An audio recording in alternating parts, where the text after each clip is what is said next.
So you bumped into Macy Williams. I bumped into Maisie Williams in Piccadilly. And that's what she sounded literally, like. Hi, damn. literally That was exactly it. bumped into her, and I was like, "Who the hell is this?" And then I looked, and it was her big eyes. And Did she you was like about to knock kill her you. over? Like You knocked Arya over style. Arya Stark? Did you say a girl has no name? No, I didn't. You I should be really like, did. "Girl's their name. I'm sorry." I think I was too awestruck and gulat that I was just like, "Oh." And then she just continued walking. It was the day of the Mission Impossible premiere, so I think she was on her way they were to probably all there. the square. Yeah, Why? How You was were she all dressed? hanging out in Soho the whole time. they were. They were Supporting Benji, Simon Yeah. Pegg, Probably. Supporting Benji. and Haley. And the tall woman from Is Haley out? Well, Ted back in the new Lasso, one. Waddingham. Yeah, Rebecca Waddingham, yeah. Did Who's you see also anyone in Lilo and LA, Stitch. New York, Ramon? There was. I am 95% sure that of all the celebrities that I hoped to meet, the person I'm pretty sure I saw on the street was director Sean Levy. Oh, I mean, You know, who I was fascinated to find was a threat in the season finale of The Studio. Oh. I don't know if you guys have seen it, but No, I I have not have. seen it. Yeah, I love the season. It's so yeah. good. So there's a scene where basically they threaten Nick Stoller, like, if you don't do this, the next film is going to be directed by Sean Levy. Quark, I'm No, so not convinced that if you were the one in London, you would be lucky enough to go on the red carpet premiere of Mission Impossible, knowing what kind of a star magnet you are. Would that Pretty have been sure. lucky? Did I tell you my London run-in with a celeb was super random? Like, You have run-ins everywhere. Yeah, no, I was You're like the having most dinner in with a blessed. cloud I somewhere. was having dinner with Bianca. I was facing the door, and then we were just talking. We were talking, and then she just sees me stand up and then look at the door and then run, and she's like, "What the fuck happened?" And abandon your wife. Because I saw Tom York literally pass the restaurant Wow. we were at, and yeah, I was like, "You were my first Coachella. You were my last Coachella. Can I have a picture with you?" It's like, "No, man, but I'll shake your hand." He didn't say you're being a creep. Wink, wink. No. He didn't say that. I'm a weirdo. What the hell are you doing here? You don't belong here. You don't belong here. Boom! Welcome to End Slate. It's been a while. Everybody's been out of the country. Wait, I thought we were doing video. That's why I turned on my video, Yeah, but bros. we are doing video, but There's well, like a Ramon is blank shirtless. square on the fourth. I know. It's Grid. busted. What can I say? Third world tech. Yeah, you should come on like when we do the awards because that for the social. I don't know. Sino I ba don't know. mag-edit ito? Good luck. Ako mag-edit. Wow. And let's see. I don't know if Spotify has. People have been having problems uploading video podcasts to Spotify, so we'll see. There are video podcasts on Spotify. Apparently, like yeah, There most of are, them. yeah. Wow. The Watch is on video. Yeah. Paano ba to? It's on Yeah, video. Shout out to yeah, Bianca. Damn. My former So, wards. yan. Well, to And compensate, I got a much more handsome square to replace me. Yan. All right. Our resident Star Wars expert. And we're having him here because he wasn't on the pit episode. We love you so much, Yeah, guys. I complained so much. I'm so sorry. There's only room Hi. for one more square, but for Star Hi. Wars, I think this is your second appearance. The first time was Third. a third. I think it's the third, yeah. It's the Yeah, third. third. Okay. Ah. Yeah, we did Obi-Wan, and I think there's an anime one, and I had to leave because my ex had her Yes. finger stuck on a ring, and I had to take her to the hospital. Oh shit. Yeah, and then, so it was like half of an episode, and there's this one. Yeah. Oh. And this one is our Andor special, our Andor Rogue One, maybe New Hope. I don't know. I did. I rewatched New Hope. So You can did I it. say my frustration? We could have recorded this earlier. I feel if we were allowed to geo unlock our apps. Geo, yeah. Our accounts with Disney. Our account. Geofence, yeah. That is weird, How no? frustrating! Like, you can't, And you know Didn't wanna what's work. even more frustrating? Disney Plus. It's only the Philippines where you cannot do that. Shut up. Oh, Yeah, that I that smacks of racism. yeah, Sucks. because That yeah, sucks. I leech off of my mom's Disney Plus that's US based, and I'm able to use it here, and then Without a I'm able VPN? to yeah, without a VPN, and then in Manila with a VPN, and I think I've gone to Europe. So because the sign on in the Philippines is weird, right? It's got that one time The phone. code. It's the only Yes. country where you have that. So I wonder yeah. why. Of why all we the can't colonized Have nice countries, things. We really I can't. actually wonder why that is. Like, that's just whack. Yeah, no, because everyone's sharing accounts, right? That's the So in is order to stop Netflix. that. On Netflix US is sharing accounts also.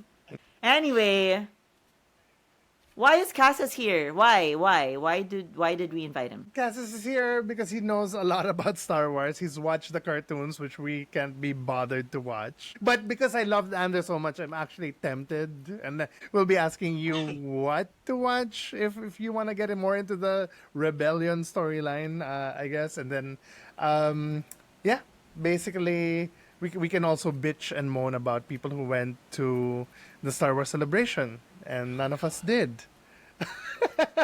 In Japan, it was so In near. Japan. Yeah. Completely Did you forgot know? about it. I completely know. found forgot out about late. it. I found out late. Someone told me that they knew someone going to Star Wars Celebration, and they were asking if I was going to Japan for the same thing, and I was like, "I'm sorry, what? What did you just say?" I mean, this is what I'm wondering. Alden Ehrenreich and Daisy Ridley are a 2-hour flight away from Japan. Did they go to Star Wars Celebration? Walang budget for them. Oh, They that's could have right. been They were here. They were here. Yeah, they were filming. in Manila. Yeah, Philippines, Palawan. Yeah. I don't know. Sam Neill just Yeah. posted a wonderful reel, like saying "Manila, I'm gonna miss you" kind of thing. I don't know if you saw that. I Yeah, was like, yeah, I "Wow, saw it. Oh, Dr. they're Alan done with Branson." Principal? Yeah, I I think guess. Or they. maybe Sam Neill is, but yeah, Yeah. yeah. well, So- maybe they couldn't. Maybe they couldn't figure it out with their schedule. Maybe the production wouldn't allow them the time to go, diba? Kasi Maybe ay, there's diba, no money. Yeah. I that could feel be like it. But there was some diba, budget. isn't Daisy already supposed to be in one of the future projects? She has a future. She has one coming up that's supposed to basically be about her rebuilding the Jedi Order. I Yeah, don't even know why it yeah. needs to go there, and I'm going to hold my tongue about anything to do with the sequels today. Yeah, because the last time I watched Rise of Skywalker with you in the cinema. I remember that, and that was the last movie we watched before lockdown. Oh my God, oh nga, Was that no? long? Oh my What god. a terrible. Okay, so we're gonna talk about Andor, the second half of season 2.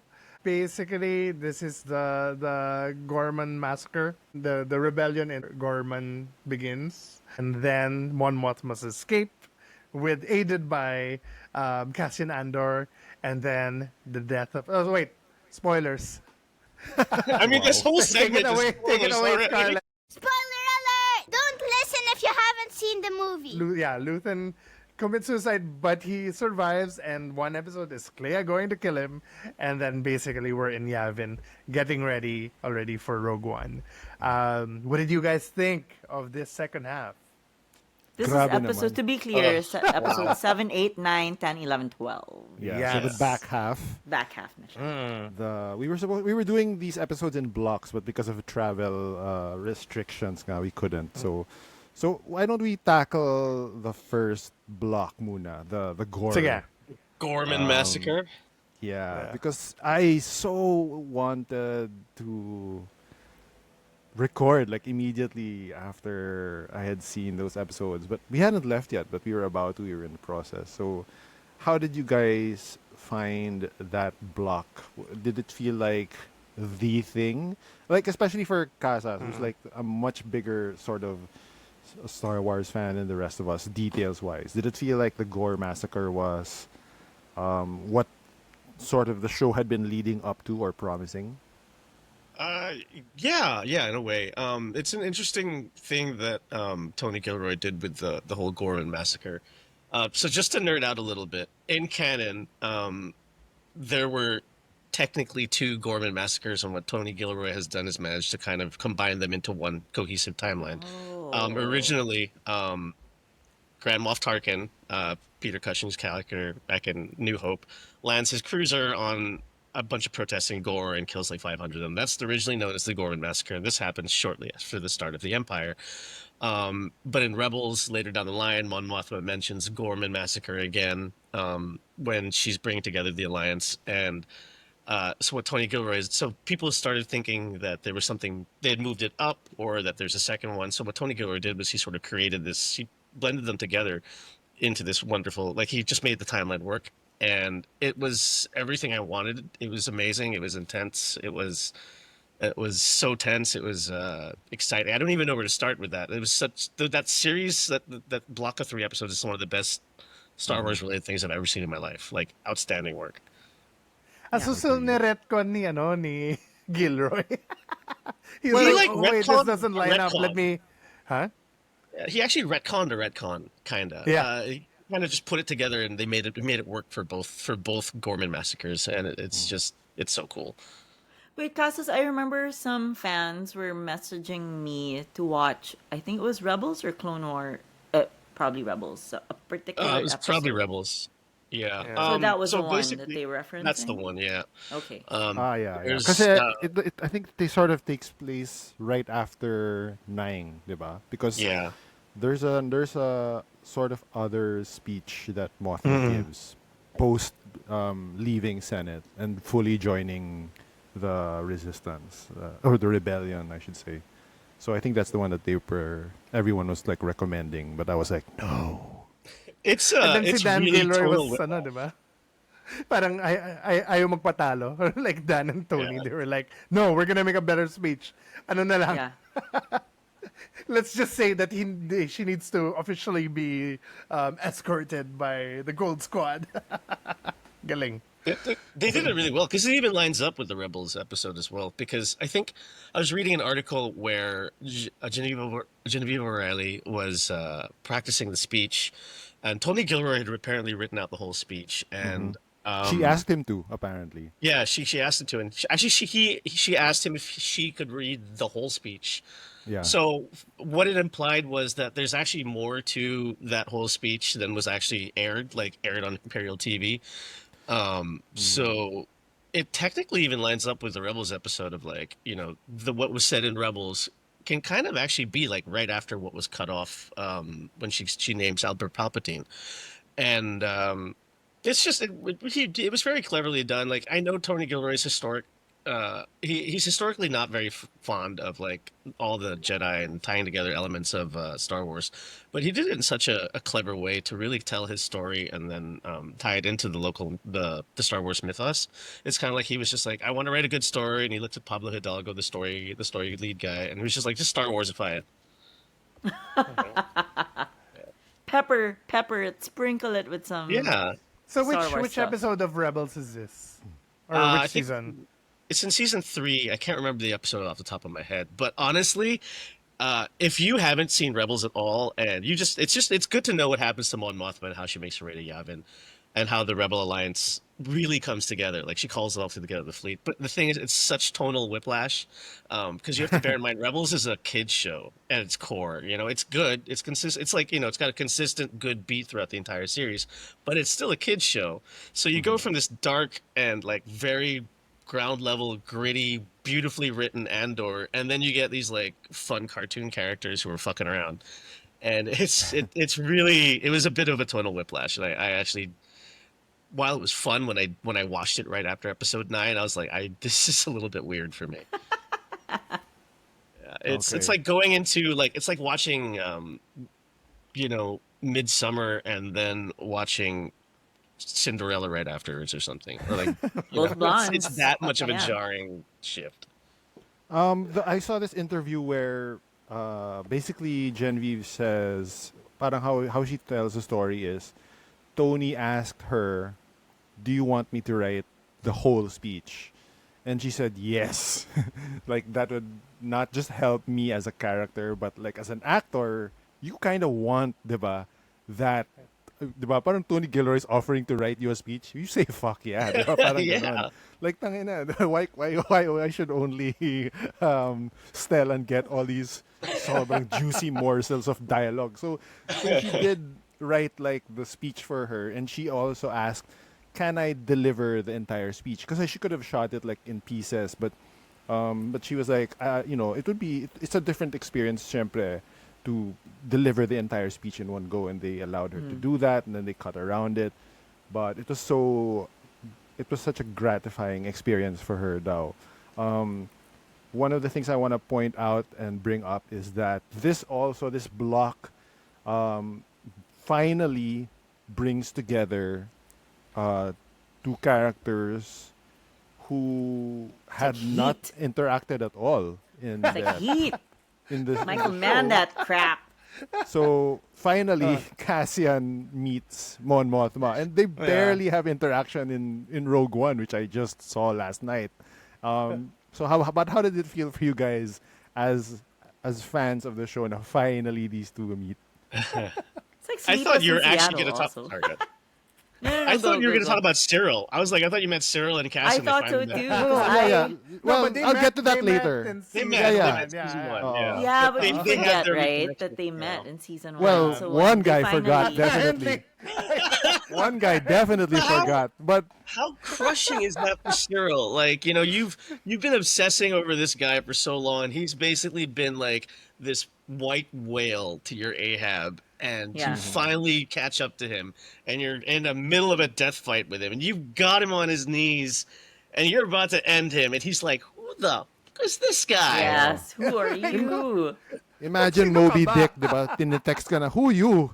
Yeah, new You, phone, bro. who dis? I don't think of you at all. Right? Oh, teka, It's like, teka. that's how Balik muna tayo significant sa you ano were. ta. No, Balik sa muna tayo sa Mothma. Mon Mothma and, Sorry, and, sige, and sorry. Cassian. I do love that rescue kasi Yes. well, si Organa, right? Si Bale Yeah, had he a has Woo, Benjamin infiltrators. Bratt. yeah. By the way, Benjamin Bratt, I love Benjamin. Benji Bratt. I Bratt. actually like him more than Jimmy Smits, Yeah, and me don't too. forget for that. I'm But like, I yeah, think there's some gravitas we're in the there. minority, right? Because a lot of people also like Smitzy. Don't get me wrong, I Yeah. like Jimmy Smits as he's great as Bale, and I think I have no problem with him. It's just when Benjamin Bratt came in, I was like, there's some gravitas behind Bale now. Like it's But great. now, I mean, you can see it works. Diba? So why digitize? Why put Gollemize Moff Tarkin? Wow, Diba? You could have just recast the dude, honestly. And then you did it to Mothma, you did it to Organa. But yeah, so when Morgana sees when Mon Mothma is rescued, I love how and there's like really all business. But my personal favorite was when he says, "What's the name of your driver?" What was the name of the driver? Like remember. let's say Colin. Jun Colin, Jun, I don't know. Colin, I got her. And then he just shoots the guy point blank before there's even an opportunity to like even show confusion. And then the ano of Mothma, the parang the shock and Yeah. shit is getting real, because I mean basically she's just been doing speeches and convincing people. The big death that happens is off screen when Cinta throws her childhood friend out of the window of a car. But she's never really a witness to violence. So that was like an all-time great scene for me. Yeah. The scene in it's just- the elevator is amazing also, because like see Genevieve is playing the paranoia and the shock so well. But she doesn't trust Cassian until basically, well, she doesn't even know who he is basically until he finally says the I have friends everywhere line. But yun nga, and he also, Cassian is there also sort of under protest. Like but at this point he's not really on good terms with Luthen anymore, but parang he's the one who's trusted to do this very important thing. And he's like, look, if Luthen knows that there's a traitor in Bale's camp, then it's true. Parang ganon. And that sequence was also done so well. And it's so fraught with, like, it's amazing that they are the two characters besides K2, I guess, and Melshi, that we know will make it to the end of the season because they have to be in Rogue One. But it's still so exciting and thrilling. It's such a great spy. The extraction, diba? That scene is, it's such a cool, thrilling scene coming after like this amazing monumental episode, which is the Gorman massacre, and but also because she also delivers this great speech. And so returning now, let's rewind a bit now to the Gore massacre. And I watched earlier today, sort of preparing for this interview that Gilroy and Luna did with Colbert for the Paley Center. And apparently one of the reasons that he cast all these French actors for Gore is he and his wife have been watching this TV show called The French Village for like 7 seasons, and he and his wife loved it. So he realized I could cast all these guys. They're just a train ride away because they're shooting in London. So so that's kind of what they did. And returning a bit to what we jumped into already, which is the showdown between two characters and the terminus point for Kyle Solar's character, Cyril Karn. How did you guys like or enjoy that showdown, the end of his arc? Audible gasp when when it happened for me, because I had forgotten that they started the series with it, and I was waiting all season for them to have a confrontation, for sure, because that Cyril's just chomping to see Andor again, and when Cyril was, spoiler alert, assassinated, I was like, oh no, because he was actually my favorite character in this season, because of his character arc was so different from how I predicted it would be. So Yeah. I was kind of affected by that, and I wanted him to continue in the series, but oh well. And he's a great character kasi yun nga, parang you would think na at least my redemption arc. Diba? Yeah, but they did him But he's just dirty. a tragic ass guy, dude. Like, Yeah. I mean, finally and then you can see, okay, like how genuine, how authentic he is. Because basically, naman, even in the first season, he just wanted to belong, diba? I mean, he Yeah. was dressing up, he wanted to be respected, and he really believed in getting justice for these 2 officers who died, right? And then season 2, he kind of like, oh wow, this is a place where I belong. I love this place, Gorman. It's so amazing, and I get to dress up, and I get to philosophize with these people, and this whole time, Dedra was kind of like lying to him outright, diba?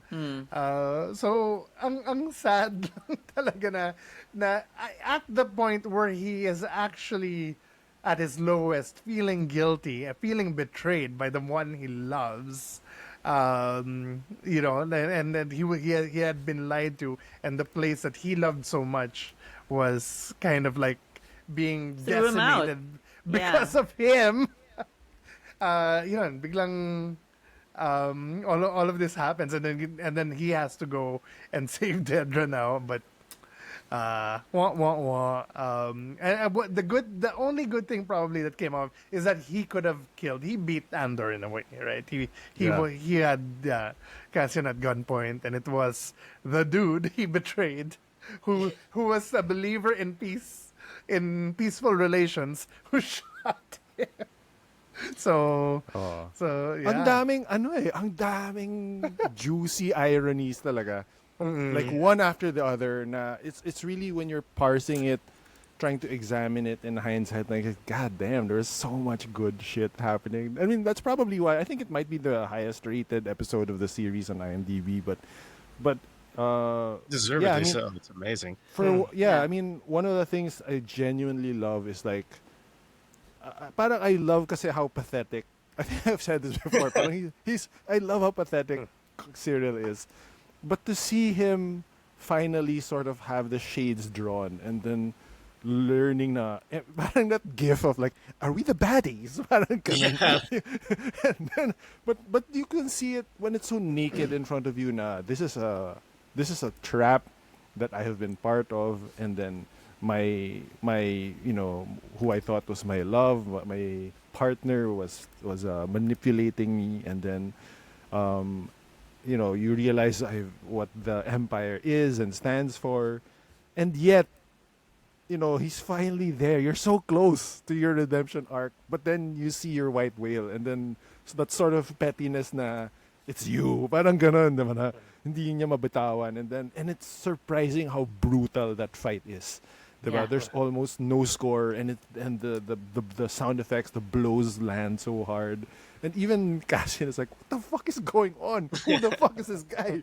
And then, so finally when he says that thing, who are you? And it's in that accent. Oh, that's yeah, a great, it's so that's a adorable. great That's a great accent. Diba? And it's like it's so crushing na parang you had romanticized and mythologized this villain, and then you don't even register on his radar at all, and it makes you really question, what have I done with my life just before a blaster bolt enters your head. Yeah. He was so pathetic in season 1, and his like desire to belong and to find that place for himself in this in this empire is just so interesting to watch, because like he's just failing upwards somehow, and and then you see this. The way they did it is that he has so much potential for, like what Ramon said, that redemption arc, and it gets to the point where he goes from this meek, like just complete fuck up of a human being, and at some point he just snaps, and it's not even with Andor that he snaps at first. He snaps with Dedra, and he like chokes her and like he assaults her basically. That scene. And it's just so jarring to see, like it's like Cyril unleashed, and you're like, Jesus, he's really like he's unwinding. And it's crazy to see it. You see his just sort of like descent into like, shit, what have I done, when he's watching this massacre happen around him, and then like Ramon says, like it all that redemption goes out the window the second he sees Andor, and it's such a cool arc for me. And then the way he dies is so sudden as well that it reminded me of Cinta's death in the first part, where she just randomly gets shot, and it just shows how, like, throughout this whole conflict, just stupid shit happens sometimes. And it felt real to me. It's not like there's this big dramatic like face off and ends in a death. It's just he gets shot by a guy in the back. Yeah. Also, shout out to that scene with Edie, Vel. Cyril's mom. Yes. Oh, his yeah. mom is So our sad. mother.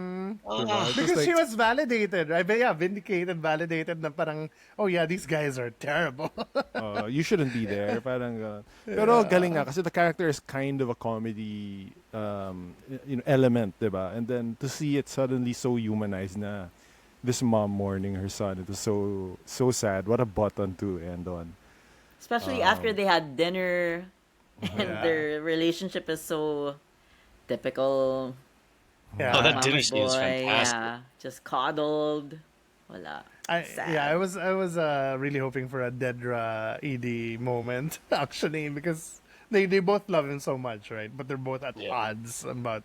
Wait, how- so how they love him. wait, do you guys believe that Dedra loved him or just used him or just loved to I control think him? she I did. think she did. She loved him. Right? I think she did on some because level. we're gonna go home heroes, eh. Diba? Parang if she didn't need him anymore, she could easily say, and I love that the guy from A Real Pain and the agency is there yet again.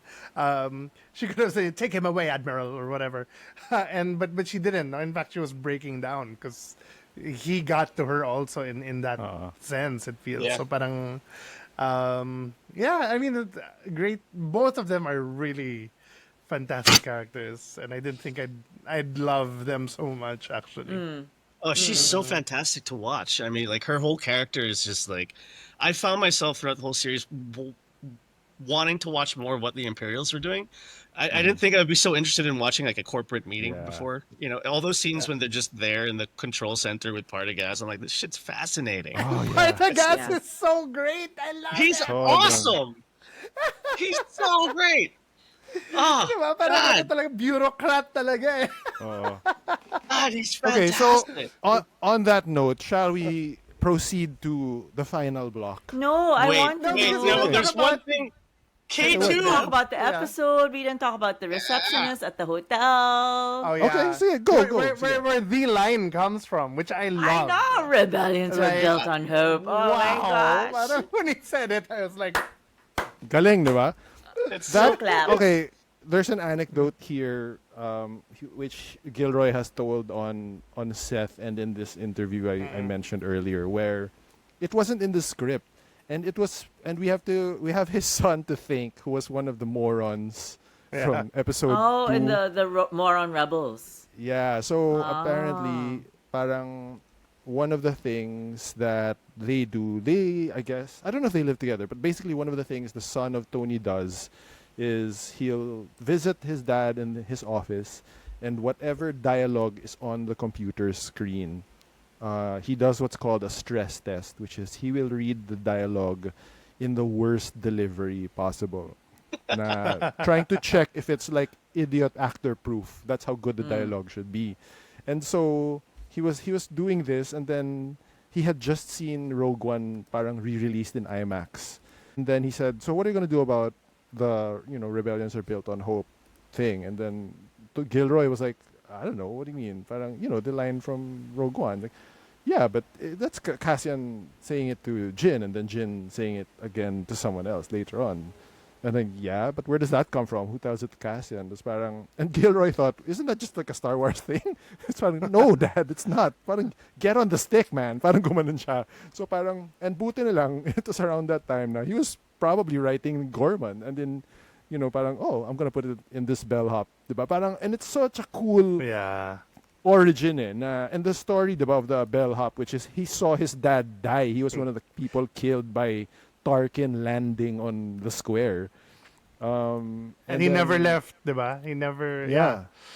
He never left, but he Magaling. is also a part of the resistance. And then, even how he parang hints immediately na, you don't remember me, I'm the bellhop now. I'm the concierge, but, parang you have to bring your own bags up because... Parang the fact also, my God, 1 year ago you were another person and now you're Varian Sky. Or you're Google. Oh, Yeah. the Ang journalist. ganda ng ano. Who was it? I parang can't remember what's the up name. with It's that? hilarious. But Stefan Crepon from Le Bureau, from Oh. so Nice work. yet another awesome French actor. So I love that. I love how it just, you really humanize, diba? Parang what are we fighting for? What are the, it's so Yeah. on the ground. It's naiyak talaga ako because it really Yes. reminded me of people power, Namek? diba? Okay. Oh, It no, did, Namek no, was- Make it square. To be did, serious, because, yeah. it did. Yeah. Yeah, because I think I the agree. bullet came from, well, the blaster was diba? Like an Imperial soldier Sniper. shot. Yeah, sniper was the one who made the first, and he shot an Empire dude. So basically, that's parang okay, kayo nag-start ng fight, and now let's was kill so all these tense. people. Yeah, galing. Like that whole sequence was crazy, and then you see them looking around, and like there's people slowly like unloading Molotov cocktails. They look like they're getting Yeah. ready to fight, and then that one actor just starts singing to kind of chill the Oh, crowd yeah. out. But even then, there's so much tension. It's so good. That I don't know episode- how. Honestly, I don't know how this show is greenlit by Disney. It goes against every Disney principle and statute of limitations that they have on Star Wars. I think Disney now is no longer just it's no longer just a kids brand. I mean, they have so much they have so much IP and properties under their umbrella that I think they've acknowledged the fact that they're not just a kids brand anymore. They're an entertainment brand, and I know if that Tony Gilroy is going to make damn good entertainment, But they're Well- also very, very careful about offending the right wing and Trump. And this episode is very anti-Trump. And let me put it this way: anti- if right wingers, I'm sorry to get a little political, but if right wingers look at Andor and they go, "He's making fun of us," Doesn't that in your frame of mind tell you that they automatically know they're fucking Nazis? Like, I'm just putting on my Matt Bellany hat, who is very critical of Disney. if you watch Andor, or if you watch any kind of movie that has a criticism on fascism, and you feel offended in some way about it, there's a very good chance that you're a fascist. So therefore, I don't give a shit what their opinion is. Before the show began, the second season, parang there was some stuff in the press about how well the first season was received, kind of gave them carte blanche, apparently. And then one of the stories he also tells was like, during the first season, he was on the lot in London, I think, and he was frustrated because he could look out his window at the place that they were supposed to. Parang he wanted Ferrex to be built there because it was going to be 6 acres, but anyway, it's a good interview because it's very candid. But he was saying, parang quote, "Fucking Little Mermaid was there." I was like looking at the fucking Little Mermaid set for months, and then our set was like 18 miles away, next to like a refuse center, and then so he was very happy that when second season came, the set where Little Mermaid was, that was Gore. Yeah. Yeah, they built that whole square. Yeah. It's like the beautiful. hotel, it parang works Yeah. daw, sabi ni Diego Luna. Na parang, it's crazy that parang, that when you press buttons, things happen eh.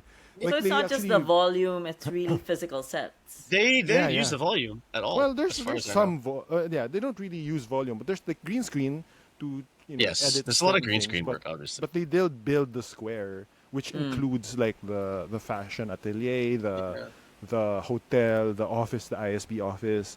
So yeah, that really. And it was all helped. like, it's just this huge set. So that's why I guess when you look at their camera angles, the way they shot it, like, it feels so organic, it feels so lived in. You know, you're looking at a shot from inside the hotel that's overlooking the chaos outside on the square, and you know that's actually the square. It's not just green screen. It's crazy.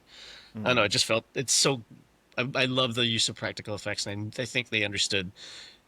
They really understood the limitations of what the volume can do and how it would affect production. I think I was reading an article that they were like, it would affect production in a certain way, so they chose to do it properly, even though it would just be a bigger task. Galing. Yeah. Oh, also, and we got K2 in that block. Finally. We did. Yeah. The Was it a origin weird story. button though to end? No, I liked it. It was a little bit because It's a Rogue One. Kasi fan the thing. tone lang, I think. That one was a little bit fan servicey, just to end with it, I guess. Kasi it's so tonally different from what precedes it. Diba? There's a sort of mourning, and then Bix leaves it. Diba? That's the scene right after Bix leaves. It's like, yeah, my new buddy. Parang ganun. But yeah, I mean, what should have felt like fan service was the bellhop, diba, delivering that line, but Yes. it didn't. Yeah, It comes honestly, so it- casually, Agree. and I love It that it was comes so- from like such a minor character, and it strikes this chord in him in Cassian's face. Na galing. it really could have ended up like, what are we, some kind of Suicide Squad? Like it just worked great for some reason. You know, We're going Rogue One. that Super Rogue fan One, service. yeah, that one kind of I can get into Rogue One later. I mean, I loved it, but I'll get into it later. Cinta's death. Were you guys happy about it? Or you like, what the fuck? Why is this? But it does remind me of, like, just to answer the question, it reminds me just of Cyril's death, where it just shows that, you know, some stupid shit happens in conflicts like these, and it really hits home that, like, no, not everybody gets to be covered in glory by blowing up a Death Star. Some people just die, Yeah. and Yeah. it really grounded one the wins. rebellion. Yeah. And if anything, parang it sort of says that the rebellion is built on these people who kind of remain, uncelebrated, or some of whom we don't even know what their role really was because they had to Yeah. be so deep undercover or whatever. I think we all kind of knew that Luthen was gonna die, right? Like, it I was- didn't. I did. I mean, no, but because- I think we yeah, all expected that diba? it would be Cassian who Yeah. kill him. or I basically, Because he's not a figure at all in the rebel. I mean, he's kind of That's true. like a Bail Organa, Mon Mothma level guy, right? So okay lang naman if you don't see Bix or if you don't see Vel or whoever, because they're more of the soldiers. But it's parang Luthen not being in the trilogy or not being in Rogue One is kind of weird. So okay, Luthen's gonna die eventually. I thought it would be grand. I didn't think it would be like this. But It's- wow. Yeah, they subvert your expectations all the time. You know, it's great. The episode starts off and you already know he's in trouble. Because Yes. Lonnie, and that whole scene with Lonnie when he just basically does what Cassian does to Tevik in Road One, and he's just like, I have to cut my losses, and he kills Lonnie finally. But that whole sequence between him and Dedra when she shows up at the antique shop is it's top tier. And he has Yeah. that one line where he's like, when she asks, is everything here real? And he's like, there are only two things here of questionable provenance. And I'm like, oh my god, he's talking about the two of them. It's so Any good. guesses? Yeah, any guesses? It's such a great scene. And then you know kasi that she practiced it at home. You know what I Oh. mean? You know she rehearsed that whole She's thing. so confident, and it's so delicious. Also, like, oh, you dummy! Yeah, Parang, and she she's thinks all, like, she's having smug. her moment after Cyril, diba? So parang, Yeah. Like she jumps out the Star Path drive, and she's all like, I got him, and he's all like, oh, you don't got shit. it's like, Wait, I'm so good. 10, 11, 12 happened a year after Gorman, right? Yes. Yeah. Yes. So it's BBY0 na.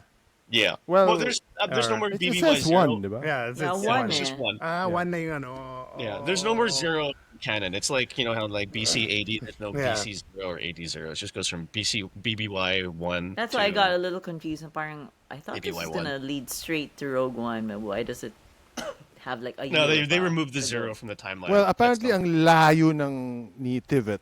So, when he's walking away, it's like a 1-year trip. Na. And that's slow. Did Yeah, we see because- Tivik at was- all? No, No, we no. don't. We don't. In Andor, No, even he's with not Saw there. Gerrera and anything, wala. Okay. Wala. So, I mean, if Cassian was walking a little faster, he might have not taken a year to get to him. Pero slow motion labo. Pero anyway, so see, Clea. So- Back to Clea. starting with 10, 11, 12. So my sort of story with this was somehow, thank the stars, I was not spoiled. And I hadn't seen it. I only saw it when I got back from my trip. Amen. And Yeah. I told Quark and Mel this na parang I arrived at my house like 3 a.m. And after unpacking and showering, I just watched the last 3 Andor eps and finally got to bed at like 7:30 in the morning. But thankfully I didn't get spoiled. And this was such a great block. As much as I loved already 7, 8, 9, suddenly to have 10, which is the only episode where Cassian does not appear at all, and it's just this basically the Luthen Clea special episode. It was so satisfying, so good, so well written. Also, sort of expected in the sense that we knew a Luthen like episode was coming. I didn't expect the flashbacks. Yes.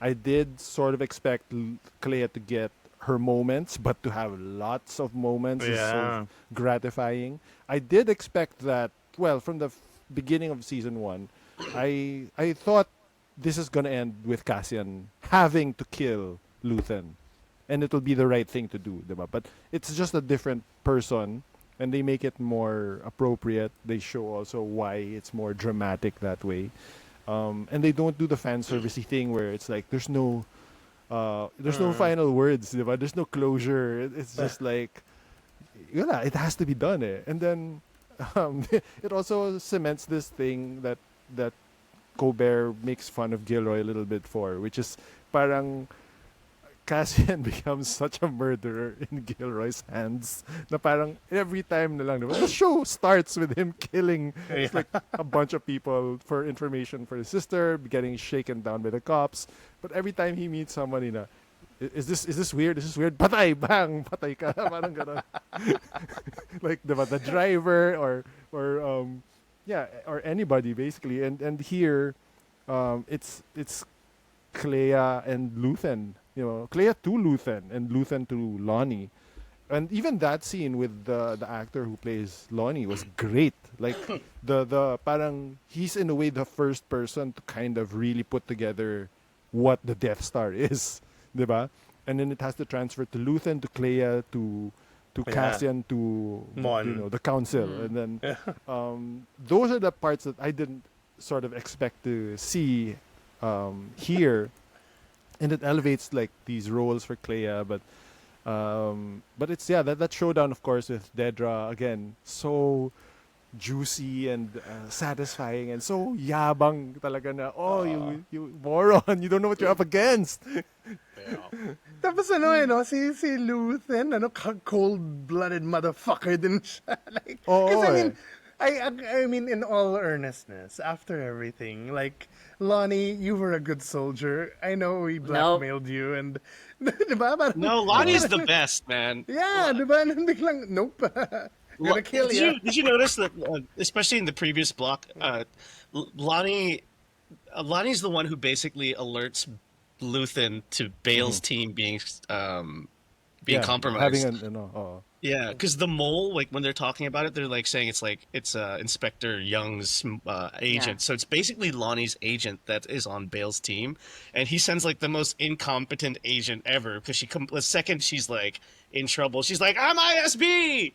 So yeah, he like totally helped him out on that. Lonnie's a true G. Yeah, Lonnie's also the one who found out the Dedra's doing something Her on plan? Void, Oh yeah, diba? Parang- on the Gorman project. Yeah.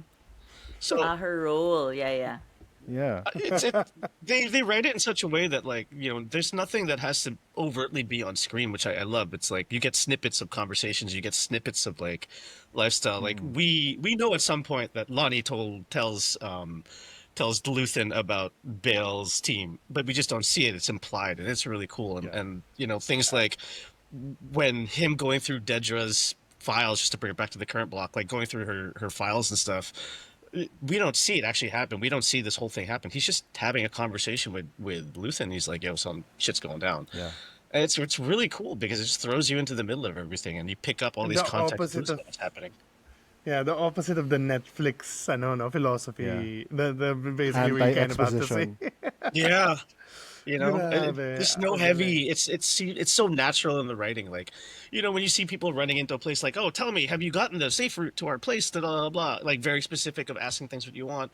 Whereas the way that it's written and the way the conversations in Andor happen, it's so natural because they already know what they're talking about. We may not, but we pick it up just based on the clues and the way that the whole show is written and what's happening around it. And it's sometimes you don't even know what's going to happen until the end of the episode or the next episode. It's so good. I can't gush about the writing enough. Yeah, the masterpiece there is episode 3 where it's like Tay Coleman never says that I'm blackmailing you. Yeah. And si Luthen never says I'm gonna have to kill I'm gonna this kill guy. him, I love that little dance that Mon Mothma does. But so for there are like all 3 the things men. that happen and they're never said. Oh, it's So very good. English, right? It's so very British. It's Tapos so also, good. regarding that line, yung line that we have discussed this line before, diba? Yung, how nice for you. Yeah. I'm sure I don't know what you're talking about. The Mothma says that. And then How Luthen's nice of like, you. How nice for you. And then that's a Gilroy line. And apparently it's a sort of callback to a scene in Michael Clayton with Tilda Swinton and the assassin where they're discussing killing Tom Wilkinson's character. And parang she's like pretending pa na, I don't think I understand what options you're talking about here. Gonna. And then the assassin is like, you're smarter than this. I know you fucking know what I'm talking about. Parang gonna. Galing. So it's like, ang galing na. Man, it's like so satisfying. Pero like, the gifts of Michael Clayton keep descending upon us. But, Amazing. Yeah, I mean, again, Luthen is such a great character, and they kind of hint that it's really Tony. Parang ganun. That's his sort of, he has to That's be his that. avatar. That's kind of, he's like ruthless. Like apparently yung ratio niya for writing is like 8-1. Like he'll write 8 pages and then only 1 will survive. Parang ganon siya. Wow. So Diego was saying it almost never happens in his career. Now when they receive the pages for shooting, there's no improv. Everything on screen is what's on the page. And that's because Gilroy basically has not stopped writing for 5.5 years. And Wow. every line has been, bounced back and forth between him and his brothers, etc. And Is that other why he writers. hasn't? Is that Yeah, why that's he why he hasn't hasn't done directed? anything. Yeah. I mean, he doesn't direct any of the episodes talaga because he's just Yeah, too yeah. tired. Oh In my fact, he God. was supposed to direct in season 2. That was announced. I remember because I was excited for it. But parang just to sort of not compromise the quality, I need to stay in the sort of writer's room. In fact, he also says this nice analogy, which is he tried not to visit the set as much as possible because when he's there, parang perhaps because he also is a director, kahit na he's a showrunner, parang napapansin niya, people look to him even though there's a director on set and we hired Okay. them, they're good, diba? So he's like, Yeah. I'm a disruptive presence if I'm here. So he would only show up like sort of ceremonially to say hi when there's a new team, etc. or important things. But he would see, of course, all the footage every single day, and he would speak to all the directors on a weekly basis. But yeah, it is gulling how he sort of was hands off in terms of the shooting of the show, but the writing and every element, that was all sort of very under control, and a lot of detail was well taken into account. What a guy. If there's one actor that I hope Gilroy brings to all future projects, it's Anton Lesser, because his Leo Partagaz is such a great creation. Like every dialogue and delivery, like I'm using calibrate your enthusiasm to my 7-year-old nephew. Whenever he's too excited to go out or sees a toy, calibrate your enthusiasm. And it's just, diba, we know him basically from Game of Thrones, but Yeah. yes, yeah, as Carlo was saying, diba, na parang somehow sila Gilroy, sometimes I feel guilty that I'm so interested in the imperial bureaucracy, but it's so compelling, eh. Their nerdiness, the attention to detail, but also how terrorized they all are in terms of like, you must deliver, or you don't want to know what's gonna happen. So I was kind of hoping he would make it out. No way he was Pero making Pero ang it out. ganda ng Ang suicide ganda niya. Yeah. Sorry, I was like, Wow. What a Another scene, one man. for the Disney bean counters, diba? Parang, ano ba to? Parang kinds of kindness na naman. yung What a like when sino ba yan? The guy Yeah, under him his basically other, like yeah. stops the guards. stormtroopers. I'm like, wow. Kasi even when he says, can I have a moment to collect my thoughts? Both of them don't know what's gonna happen. Eh. It's all on him. I mean, he knows it, and you see, it's so cool the way the character's journey to that point. Like, he's the one who basically was overseeing Dedra, and he had a mole in Yeah. his department the whole time. He didn't know. And then that scene where they're trying to catch Clea, and when they're trying to catch Andor and Clea, and they can't divert any more. They can't divert Resources. any more troops because like he's already made up a story about some plague spreader, and everyone's dealing with that, and so he's getting caught up in his own red tape, and it's brilliant. And then then he's got so many great scenes in that one scene where he's also listening to Nemec's manifesto. Yes. He's like spreading. Oh, it's so good. Like he's just got all these keeps moments, spreading, doesn't it? right? Yeah. And then he's got this like interesting relationship with Krennic as well. When Krennic, who is by far one of my favorite freaking Star Wars characters ever Same. at this point, Same. when he's all like, "I can't protect you, Leo," and there's this first name Leo. basis between them, and it's like it's very personal. And these guys go back to the Clone Wars, maybe. Like, Lovers. It's just so cool, right? Maybe lovers at some point. And And it's- like si Ben Mendelsohn does this weird thing that should not have worked at all with on the screen. finger. Yeah. Finger on the head of Denise Go. It's so menacing. And it's so He's parang amazing. personal space, It's so Oh. degrading. It's Oh. So degrading. invasive. It's insane, and like And to keep most of the scene on her face talaga eh. It Wait, really do you don't see think his that ratchets was? up. Do you think that was improvised? I read it was No. improvised, well, but I yeah, don't. the action, the finger I think was, yeah. It's brilliant. And you don't see him the whole time. Like you just see Yeah. Dedra the whole time that he walks Yeah. in the room when she realizes she's fucked up. Like he walks in the room. You don't see his face, but you know it's Krennic, and you're like, "Fuck yeah, it's Krennic." He's got the swish of the cape and everything. Galing. He's Even so when he like amazing. holds her face at the end, yung will try to manage without you. Oh God, he's so Sarap eh. good. I What a think joy it was to Disney- have I Ben think Mendelsohn Andor back. submitted Ben Mendelsohn at the Emmys, Yeah, Emmy nominations for guest. like- For guess? Yeah. Yeah, for guest. Hell yeah! And then the actors, no, dami. Yeah. Dami nila, Well, right? supporting Yeah. actresses lahat. Yeah. Of course. I mean, Elizabeth Diego Bilbao, Luna, like- Stella. Yeah. That's the first on-screen part of Yeah, Dulao, she no? just got out of college or something. She got out of acting school. you And like you're like, are you insane? nuts? She's staring at screen with Stellan Skarsgård in Star Wars, one of the most demanding IPs in the world, where fans are rabid and will tear you up and spit you out. And she's like, she's yeah, I the just got one- out of drama school. Yeah, taking They nailed control. it. Ang galing niya talaga. Fuck. Alam mo, while I was watching episode 10, I was like thinking to myself, kung may spin-off to, sana it's Clea and Partagaz. Pero syempre, that is not to be. Yeah. But, Clay but is still that would've been- possible. We can do oh, it. Clea is still possible. Just because like, parang they're the two spy masters who are remaining. And I was like, this would be great if they do this. But, pero, I mean, I would Anyway. love something with Clea going forward as like, Rebellion or New Republic intelligence, like, Yeah. a very spy theme. Mission Impossible Star Yeah, Wars. pwede. And it's like, but was- it's good. Ugh. I was gonna save this for the awards section, but if there is a spin-off, because we know Gilroy doesn't want to do it, right? Who would you want to be the showrunner, and what would you want it to be about? It's hard. yeah. I think Willimon could do it only because he's worked so much on. So bagay, diba? it would have to be Andor-related people, if not Gilroy. Yeah. Diba?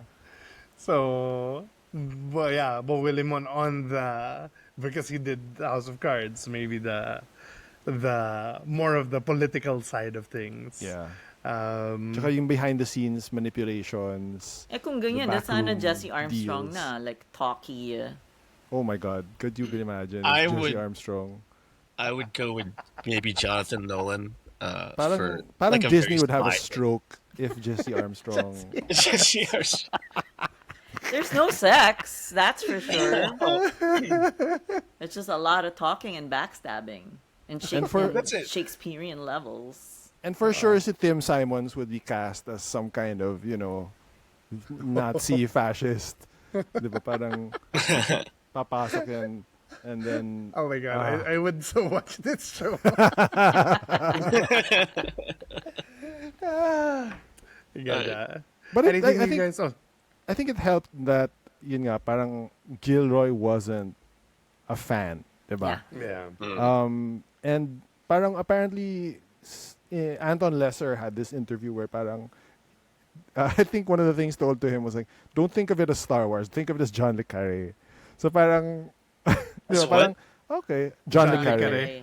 So parang pure espionage talaga na, which is why parang, because some of the things you hear often said about the show is it could easily not be Star Wars at all. Yeah. Everyone just feels so realistic, and all the espionage stuff works, and all the fascism stuff can be like everyone says it's very anti-Trump, but it's not directly related because he wrote this before the re-election. He wrote it before the election. It's really more to do with sila Trump are just following the basic guidebooks of fascism It's and just villainy. right wingers being sensitive. Oh, diba? So it's kind of funny in that sense. Even in other non-Trump ways, diba? Like just the fact na Mothma is willing to call it as a genocide is like, oh, suddenly it's like parallels. But it's like, hindi, because she's talking about the death of truth, diba? And Yeah. and misinformation, and that's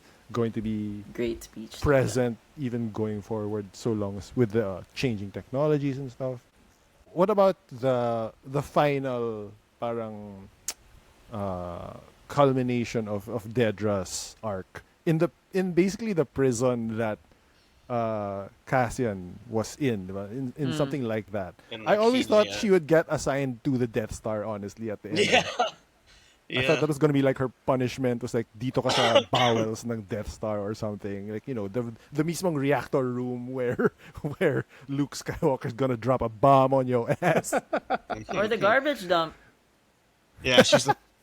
I thought it was fitting, and also it leaves it open ended. I mean, who knows? Maybe Yeah. somewhere down the line, you get after the defeat of the Empire, some rebellion group sees Narkina and they crack open the prisons and free all the prisoners, and Dedra's back. So, I don't know. I think it's fitting for her. She worked so hard to get where she is, and she ends up back in the prisons. She ends up in prison. So, But do you think she's disillusioned, or do you think she's still parang for the Empire, just na she overstepped her boundaries? I think she's still for the Empire. Like, there's such a fear in her face when you see her at the end, when it's like when she starts putting her hands on her head for the lockdown, and it's like she thinks like she's like, I did everything wrong and I got here, so I want to, and she thinks it's her fault, not that it's the Empire being shitty.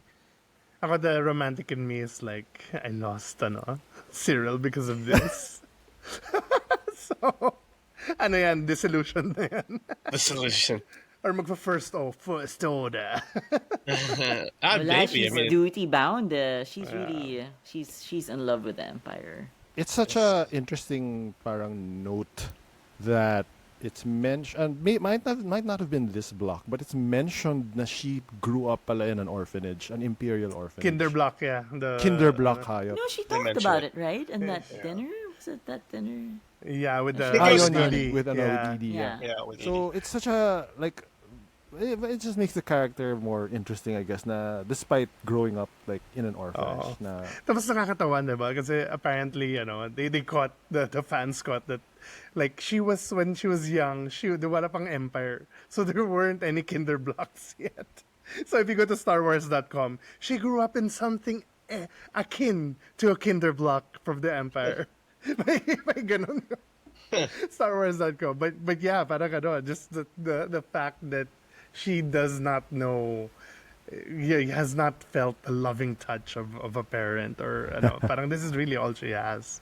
So I really love the Empire characters. They're some of the best talaga in the series. Perhaps we Yeah. need an Empire-centric show. Like, I wouldn't mind a more fleshed out Ben Mendelsohn character. I mean, I think they're better off as just like you need the Empire Just as the villains. evil. Just pure evil. Yeah, You don't I mean, want not a Grand necessarily Moff pure Tarkin origin story.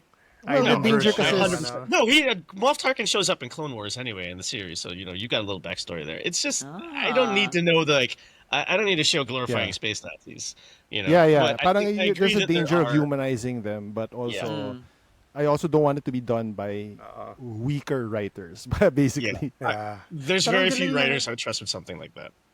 Yeah, because it's basically like similar to how Succession was Armstrong's obsession, right? Like the rich and oligarchs type. The revolutions naman yung kay Gilroy, diba? So he really took from so much history, and apparently that meeting where they decide the fate of Gorman really Yeah, happened. that really happened. Yeah. The Nazis having hors d'oeuvres, Eagle and just Point. basically like, diba? The final solution. So parang, it's like, wow, grabe yung mundanity of evil. Parang like,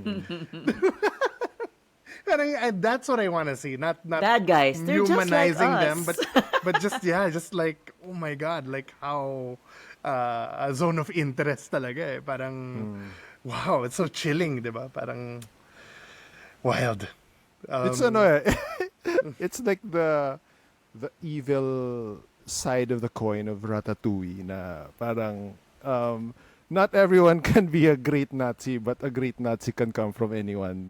So I guess the last episode is kind of, I guess, if you came in Closure. cold, not knowing that Rogue One would happen, and you basically saw this last episode, it's kind of like a bummer, right? Like, I think Yeah. parang what's happening? Yeah. This is the extraction episode, right? The last one. No, the one on on Yavin. Oh, when they're on Yavin already. Where, but I kind of I love actually the Clea's sort of, she feels like she's robbed of a purpose without Luthen, and she doesn't feel like she belongs with the rebels, the alliance. And then of course there's sort of seeding the fact na how militant Saw Gerrera is already, and how fractious the quote unquote alliance is. And they brought back Sharon Duncan, diba? Who between Rogue One and this episode of Andor was the professor scientist in the first Dune. Do you remember her? Oh yeah. Oh.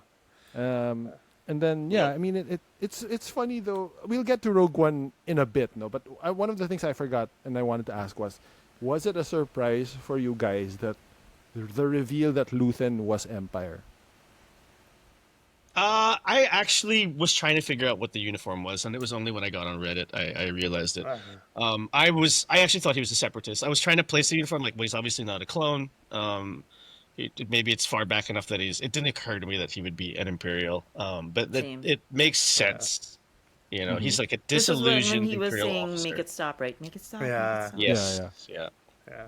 Parang galing din. It's not the usual, no? Parang something happens right before his eyes and he saves the girl. And, so it's more like he's going mad. And then yung terrorist attack sa Naboo. Oh. Like, Yeah. First, I was like, yeah, we're on Naboo. And then, holy crap, we're on Naboo. There's such a great, like, I don't know, feeling ko Stellan, who else is gonna win this, diba? But there's a great moment there on Naboo where he's like, this is the no turning point, the no turning back point for this quote unquote daughter. Na if we do this, parang you're kind of cursed na for this life. You can't be normal anymore.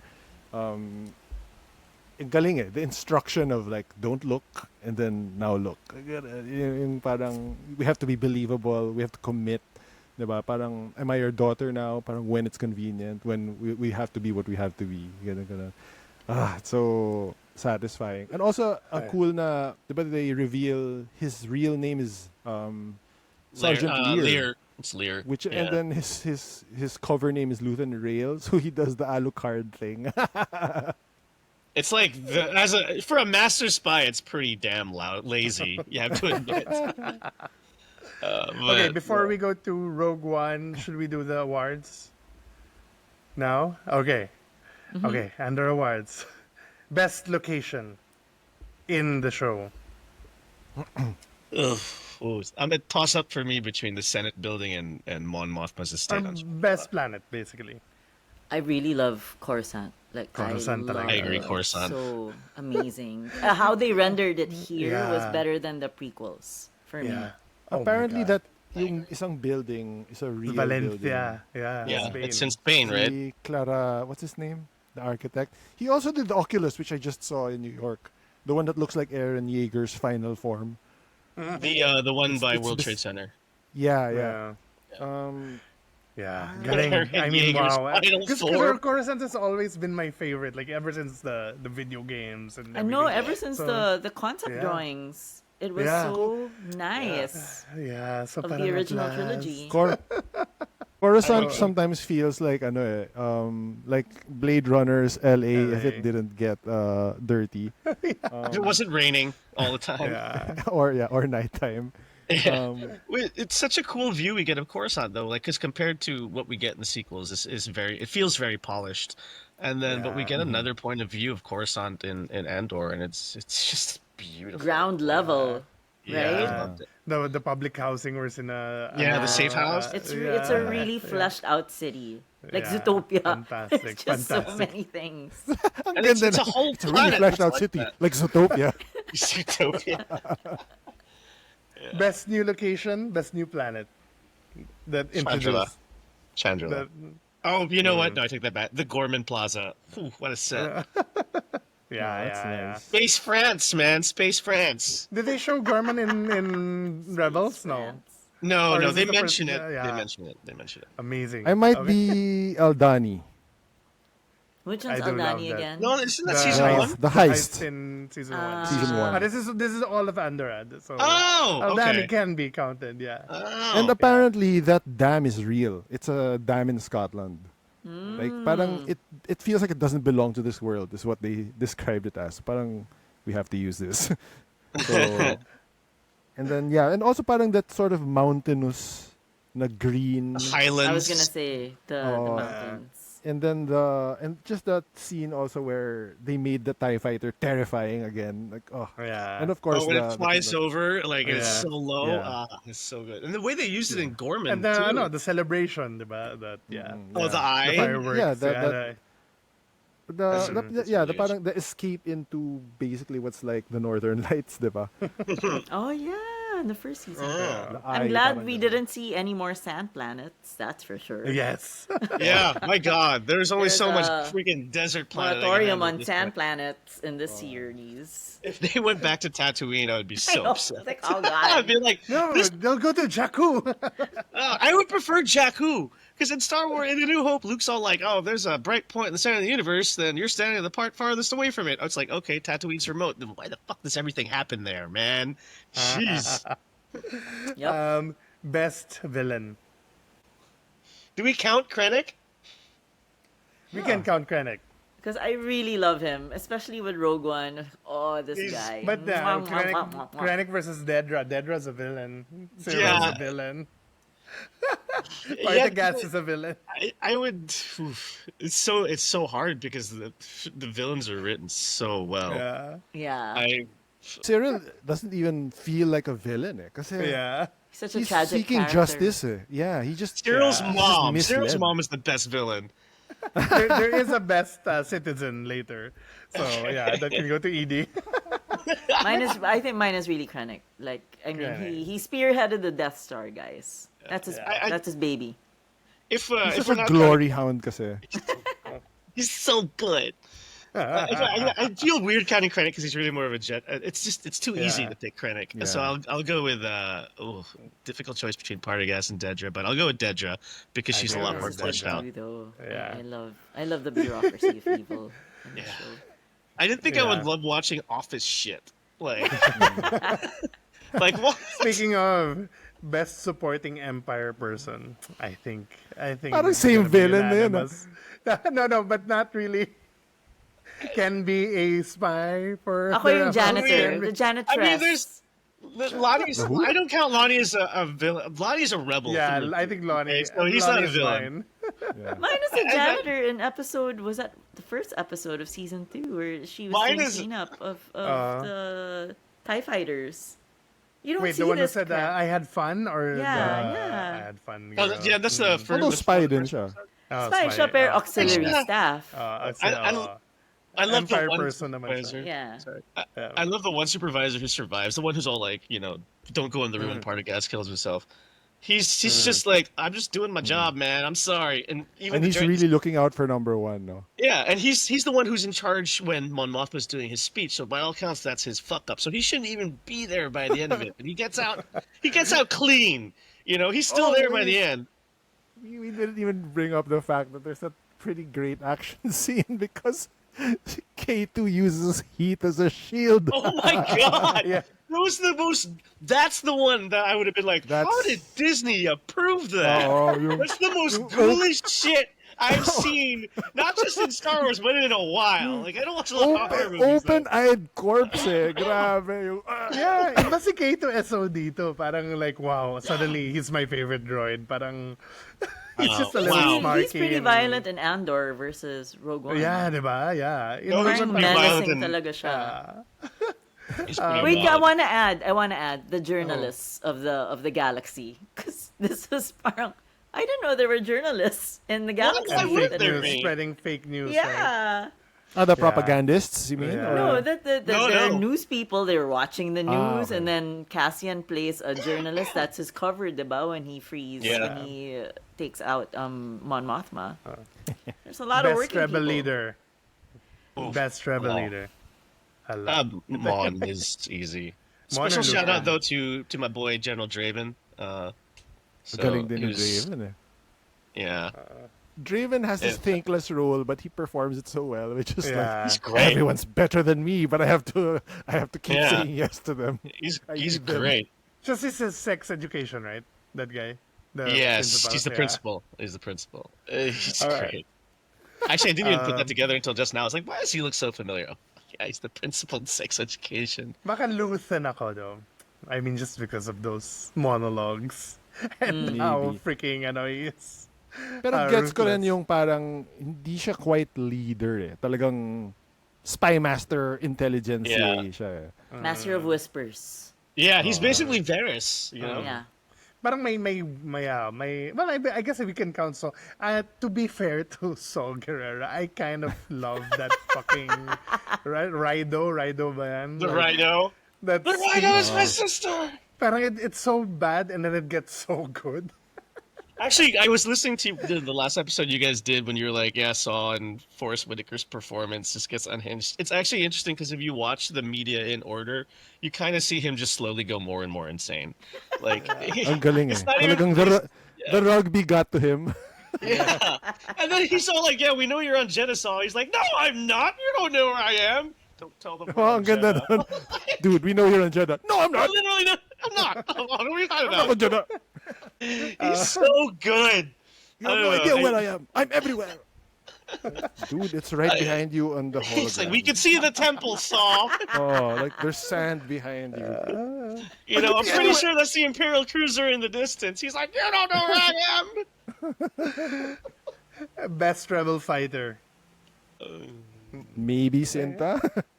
Maybe. Ako Were there Clea fist na fights? siguro ako. No, I mean the Clea. soldiers. Okay. Oh, out of the Yeah. soldiers, or Yeah. are we including Clea? I mean, yeah, we're including Clea. I We're think including Clea. Clea Ah, and Vel and Clea. Cassian. And, Vel didn't really It do was much the- this season. Yeah, Belle didn't do too much. Clea's the she did a lot the in original Adolescence. Cinta. You know, you just know that like Luthen had Clea running some crazy assassin shit when she was younger, and then she's like, oh, Yeah. managed Yeah. backhands. So si Clea yung Arya Stark to bring Yeah. back Maisie Williams' appearance earlier. To tie it all together.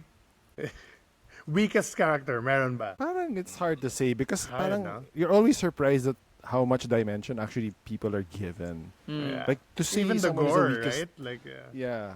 To say Yeah. that even someone is the weakest character just means that they probably were an extra in the Yeah. background. Yeah. favorite one arc rebel. Just because parang how nice and surprising to give such an important thing such as the manifesto and the fact that it spread so far and wide to this, Yeah. you know, the guy from the end of the fucking world. Diba? I know, it's the so fact good. that nobody knows him. No, Yeah, like, no one knows also, who he I is. don't know, yeah. But Yeah, shout like- out to Andy Serkis on Kina 5 for Oh, creating Oh the my prisoners. gosh. Yes. One way So out. someone, parang people have been asking parang, what happened to Kino Loy? And then parang Gilroy had to be sort of play coy and then, well, what do you think happens? What happens, of course, you know in your heart what happens because it's the most dramatic thing diba? And that's the most I don't know what painful happens. thing. Maybe he got dragged off and helped. You know, Well, maybe he kaya jumped nga, in pero and someone helped him what out. Gilroy said was parang, I have this shirt which has the name of the prison and swim team underneath. Narkina 5. Narkina 5 swim Oh team. my god, I wanted that shirt. Best mission. Oh. Aldani. Aldani. Ang ganda ng Aldani. Aldani. Yeah, Heights talaga eh. No? that's where he really like learns, I think, diba, na what it means. But I also super like in terms of just like alam mo yung sitting down, leaning forward, paying so much attention. Ganyan talaga ako nung Extraction of Mothma eh. Yeah. Yeah. Damn. That's my exciting. vote. The That's- Mothma's extraction. That's such an intense hour of television. Like, wow. Yeah. So exposed true, and that's true. vulnerable. Like, I'm gonna rewatch it after this. Actually, now that I think about it, it's that good. But I also like how killig Cassian was when he wore these fancy outfits for what was that? Varian Varian Sky. Sky. He's the He came home fashion and he was like, designer. I was a fashion designer. Oh, you're so cute. And they're all like they're planning. You should not shoot anybody. You're not ready for weaponry. I thank you for your designs. And like this is the exact same fucking volume you've been speaking. And last, favorite civilian. The granny Mom. that Clea wheels out. The alien granny. Oh, Alien Granny is awesome. Alien Granny. is awesome. Ako Cyril's mom. Yeah. Edie. Cyril's mom, yeah. Edie's great. Just the best. Hindi si ano? Fantastic. Hindi si Wilmon. Lol. Wilman's a rebel. I had him as one of my Wow. favorite soldiers, actually. Just, like, Yeah. he's got a girl in every planet. He's got game, man. What the He's hell? got game. Oo nga that eh. Wilman, I had man. in my notes nga parang every time this guy falls in love, trouble follows. And you almost forget now that Wilman's dad is like the ex of Bix who gets killed because of No, Andor. it's a different guy, isn't it? Isn't it Wilman's The ex of dad? Bix is the one who betrays them in season 1, isn't it? Yeah. He alerts the Yeah. Sina Cyril to Cassian. Yeah. But without the intention of annoying the Empire. I don't know. He's not Wilman's dad, though, is he? I think. Well, sige, let's research and ano. Last question for me. Do you guys think Bix survives with the baby? And the baby is Poe Dameron. Joke Oh lang. no! No! No! No, fuck that. Directed by Dave Filoni. Hey, I like what Filoni does sometimes, but he does get a little self-indulgent sometimes. Like, you just know if he was in charge of this show, like, at some point he'd be wearing a shirt that said Kinoi Loy lives or something. So, yeah, I get it. He's got some criticism, but I appreciate his stuff. He's done well. So, yeah. Ano yung reaction nyo to the reveal of the kid? Okay. I was I mean, confused, a little confused. Okay, so sa akin lang, yung funny thing is, on the flight home, I rewatched Wakanda Forever. So I was like, what the fuck? They Black what do you mean you Panthered my rewatched? man. I was Oh, confused because that's because how it parang ends. the timings were off. Because it's been a year. Well, the baby's not in a newborn. Yeah. Yeah, I thought the same but- thing. I was like, But the did she- baby looked white. That's not what I- so she had basically, let's say 5 months, 6 months later. Maybe she was 3 months pregnant when she left because she probably knew, right? Maybe gestation Yeah, times for them. She was is 100% different. pregnant when she left. And Yeah. then, Yeah. so the baby's probably a little under a year old. Like, doesn't Yeah. seem too much of a problem to me. I did initially think, I'm like, oh, she settled down with someone. And then I realized where she was. And I was like, no, that's Yeah. Cassian's kid. Yeah. And we saw 2B again. Yeah. P2. Like, thank God they didn't forget about him. With a That poor friend. droid. Yeah, he made a friend. I felt so bad for him. That droid. Cassian. Okay, so did yes. this show improve Rogue One for you? Yes. It 100%. changed me. Did everyone didn't- here rewatch Rogue One immediately I think after? we all- Twice. Not immediately, but a few days after. Ako, I gave it one day. I don't think it made it better so much as it changed. Not changed, but it helped me really appreciate moments more. Yeah. Because I still have similar criticism with Rogue One now that I did before. Like that It's whole so the Yadu same, arc right? is a mess. It's yeah, so messy that those it's first 30 messy. minutes are just That- exactly. Like Wow. honestly, the whole point of when they get back to Yavin and then onto Scarif, that's the best part of the movie, and that's what carries that Cooking. movie. Gareth Right? And Edwards everything was before that- cooking. It's okay. But also, I think, weirdly enough, I think it enriched the Rogue One experience, but made Rogue One pale in comparison to Andor. Like so, biglang he's such a softie. Well, ako It's naman, also a Dream. after Andor and then straight to Rogue One, I kind of wish that they put the spotlight more on Andor versus Jyn Erso. Yeah. Because But- she's really the least interesting person in that movie. Well, she's Give the me least more. interesting because we Give me more of don't know Donnie about her. Yen. Give me more of Tiago Luna. We just don't know enough about her. I think that's Yeah. the shame of it. Like when I Yeah. watched it blind, Cassian Andor was the side guy, and Yeah. I remember when they announced Andor, I was like, "Who the fuck needs this show? Like, we don't need Me, this show. As a Diego I didn't Luna need that fan. show. You were just like Diego Luna, yeah. I just didn't think I needed it, and I've never been happier to be more wrong in my life. Yeah. Yeah. I was excited for the Andor show just because I remember the impact of the first scene of Cassian in the movie, which is he kills the guy. Kills He the kills his dude. informant Civic, Yeah. yeah. without hesitation. And in this rewatch, I forgot he's disabled. Yeah. Yep. So, And they didn't retcon Is it he in injured or any way. disabled? He's injured, right? Not disabled. well, yeah, well, something like that. Basically, he has a busted arm and he can't Yeah. climb, diba? So parang, I'm sorry, man, that means you have to die. Parang ganun. But with no hesitation. And like, 'cause that was so dark for a Star Wars thing at the time na, wow, parang, who is this? Diba? That's a Dude, Han compromised shot character. first, man. It's just it's. And I Oh. forgot that he was a captain for the. I thought he was like a ex-rebel guy that was brought back. So yeah, parang it's seamless yung from Andor to this. Like, he still is We're a captain assuming pa that pala. Andor ends immediately where Rogue One begins, right? He Yeah, does. yeah. it is. Because Maybe it's, only it's a 2 weeks mission na apart. he goes to Yeah. see, Yeah. ano eh. Diba? Yeah. But It lights up really and well. to what you said na parang Rogue One sort of pales a bit. I get that, but also parang it's what you want. Diba parang it would Yeah. feel bad if you watch Rogue One and it's like, wait, this is better than Andor. Diba? Parang buti lang na no, we Yeah. really fucking we went hard on Andor and everything's better and richer and now hopefully you sort of feel that sort of those pangs when you're watching Rogue. I compare it to, and I know Casas will violently react, maybe Mel also, to the finale of Game of Thrones. Basically, this is the finale of Game of Thrones. Wow. That's not fair. That's Explain yourself. not fair at I It's know. really all. not fair. No, but it's the action-packed one. Parang wala na yung philosophy, wala na yung power playing. It's all like action. And Yeah. so parang But it's you a know, dedication pero- to the mission, not just for Cassian, but it's also Donnie Yen and Bakit? It's the dedication naman to the realm. Eh. I Game kind of of get where Thrones. I kind of get what Quark's saying. not fair. It's That's really not but fair. it's harsh. That's all. It's harsh to That's say, harsh. but I see where you're coming from.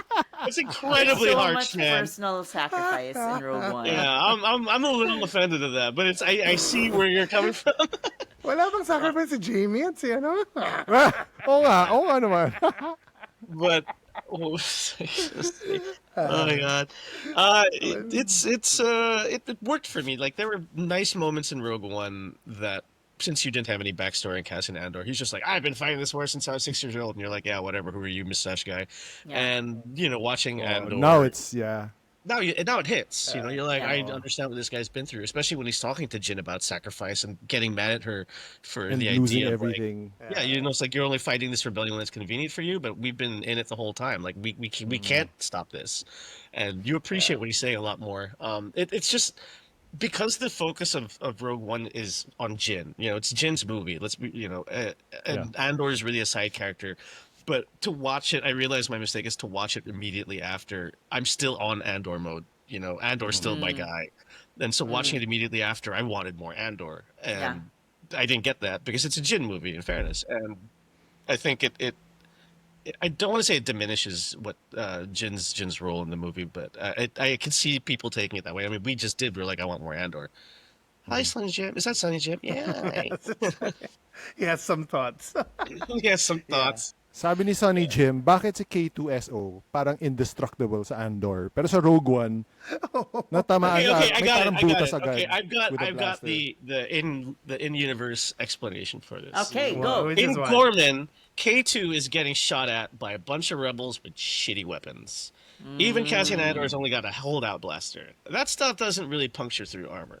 But in Rogue One, he's In attacked Jeddah. by an entire platoon of stormtroopers Military who grade just happen to have weapons. terrible aim. And yeah, with military grade weapons, that can potentially, possibly, probably puncture through armor.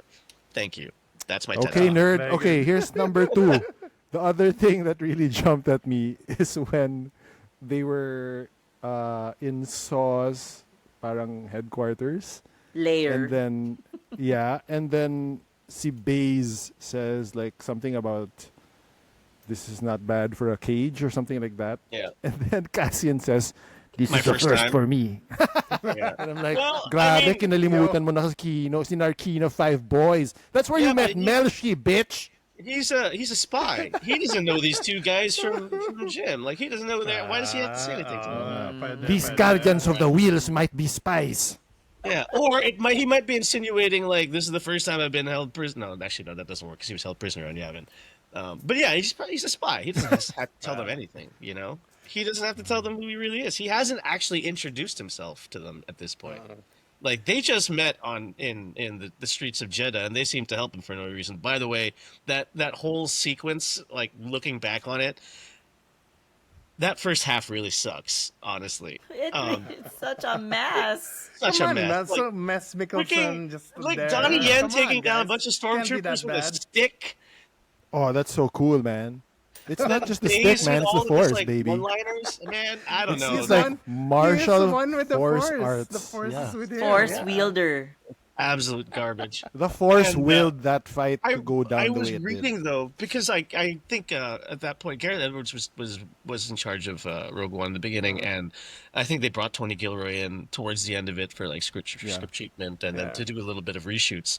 And from what I was reading online is most of Scarif is like hidden. It's Gilroy onwards, and so you see that messiness that Gareth Edwards brought in, and that's really very much on par with what I would expect from him with things like Godzilla, where it's just messy, but Yeah. it's beautiful messy. But you're just like, But it's to be fair to Gareth Edwards, ano pala siya, team player talaga. He's like, Yeah, okay, yeah. sige, Tony Gilroy can, because it was his idea, the Vader, Comes in.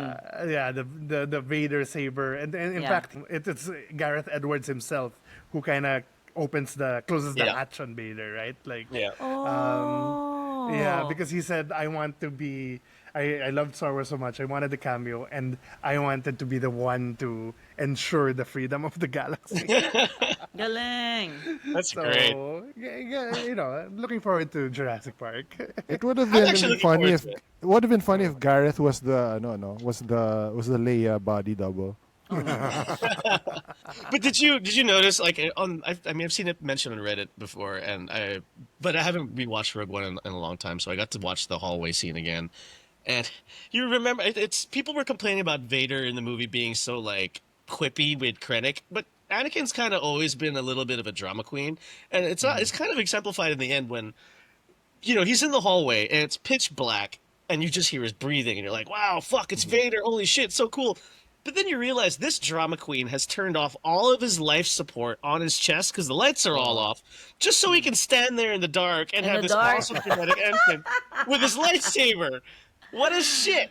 And then when the Tantive 4 I releases never from thought of this. right, and then when the Tantive 4 releases from Radiss's ship and flies off, Vader is standing there at the hangar, and his cape's billowing in the wind. There's no wind in space, so There's no Vader wind, is yeah. probably using the Force to make his cape billow like this fucking supervillain. It's But amazing. And after, I must say, the Force choke on Krennic is so much more satisfying after seeing what he did to Partagas yeah, and Daedras. I'm Oh. like, Tsaka ang ganda na ang ganda na Krennic doesn't die from the blaster of Cassian, diba? He survives in time to look up and see the There's Death his Star baby. pointed at him.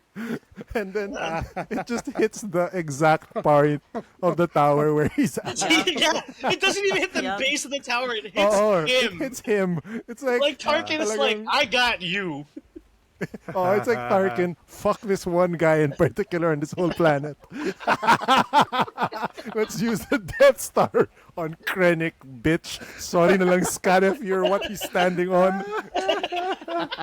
oh my god, I But love it's it. it's Krennic is amazing, and then it's funny because you see Tarkin basically do to Krennic what he was doing to Partagas and Dedra, just like bullying them, Yeah. and then Tarkin does it to him, and it's the CG does not hold up, by the way, but it's so No, it satisfying to doesn't. watch God, it's Tarkin just terrible.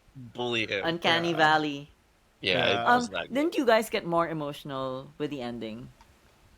Ako, I was Yeah. di ba I texted you guys, oh wow, I'm super tearing up with this Rogue One Namatay ending. si Andor eh.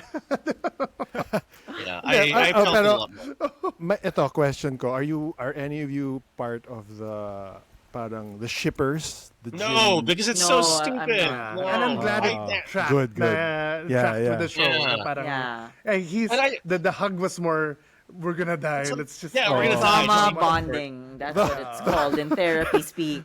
The hug was There's more, There's a little bit ano, of awkwardness in the elevator when they're going down. I'll give you that. But like everyone's like, people I saw online were like, "Oh, but they made it. They kissed in the elevator." I'm like, they didn't kiss in the no. elevator. They looked at each other. Pero natawa ko kinda na, the hug was more like Toy Story 3. And you know, I always found it interesting in Rogue One that when they die, when the Death Star blast comes over them, the last thing you can really kind of make out clearly is Andor's face. It's not Jin, it's Andor, and it was. It works. It always weirded me out because I was like, "This is Jin, this is about Jin. Who the fuck is this Andor guy?" So now after watching Andor, and you get that ending, you kind of get a lot of closure to his story just by that last frame of his eye. It's just, and then you think of Bix with their kid, and you're like, "Oh, wow, yeah, it worked. Yeah. It really." There are moments, like I said, there are moments in Andor, in Rogue One that really do hit differently now, knowing what Andor has been through. I retweeted Diego Luna's tweet when it was the series finale of Andor. When the day it aired was the day it was announced he was cast in Rogue One many years Yeah. ago. Oh, That was really? amazing. Yeah. What a coincidence. Wow. Wow. Did you see Paolo Valenciano's interview of Diego Luna and Adria Arjona for Disney? No, was it Wait, good? he interviewed them? He interviewed them. It's on his Instagram. You can look at it there. Wow. And he interviewed them wearing his stormtrooper outfit. Such a nerd. And I love it. And like yeah, it's great. You should go check it out. Oh my gosh, okay. I would do Did exactly the Pao same go thing. to the Star Wars celebration? No. No, I don't think he did. I saw him. So the last- interview was. It was some- on like Teams or Zoom or something. It was online. Oh, so he didn't fly to LA for like No, some no. world premiere. That would have been even better if he showed up at Star Wars Celebration as Scout Trooper uniform, sat down with Diego Luna dressed as a Stormtrooper, but it was online. No, it was Because so cool. Sinagino Killamore, I think, met him Wow. in Tokyo. Sina AIDS. And Yeah. Adriana Arjona and, all of them, I think, were there. Ugh, Right? So wow. that's so yeah, I didn't really give a shit about Star Wars Celebration, but when I found out they were all there, I was like, fuck! Including Galen Erso. I was like, Was Mads Mikkelsen there? there. Yeah. Wow. Hayden Christensen Aw. was there as well, no? Uh-huh. Wow. Well, yeah, I mean, I think 'cause they also announced there that he would be in Ahsoka too. Ahsoka season 2, I yeah. didn't So I even guess know we're there was a getting more season 2 for flashbacks. Ahsoka. Yeah. Yeah, sadly. But Ray and Solo. Hey, you know what? No invite. You're gonna get mad at me for this, but I don't think Solo's a terrible movie. It's not a Ako great rin. movie. You know what? I'm getting a little less hard. Maybe on it's it. time for a Yeah. rewatch. I do love the train Yeah. sequence of Solo. I think Yeah. that was top Which one? notch. The train? sequence. Yeah, that's great. It's great. It's great. I mean, it's got Yeah. stupid moments like it's got Paul Bettany hamming it up like crazy. My most hated scene in all of Star Wars is there when the guy says when he christens Han Solo as Solo Oh, yeah. because you're alone. Yeah, okay, that's so dumb. What the fuck is Like, that? and then the dice that's on the Millennium. Like, it's just little I things love you that don't need a scene. backstory to. What are we, some That kind of scene is Suicide so Squad? good. It's like very dramatic.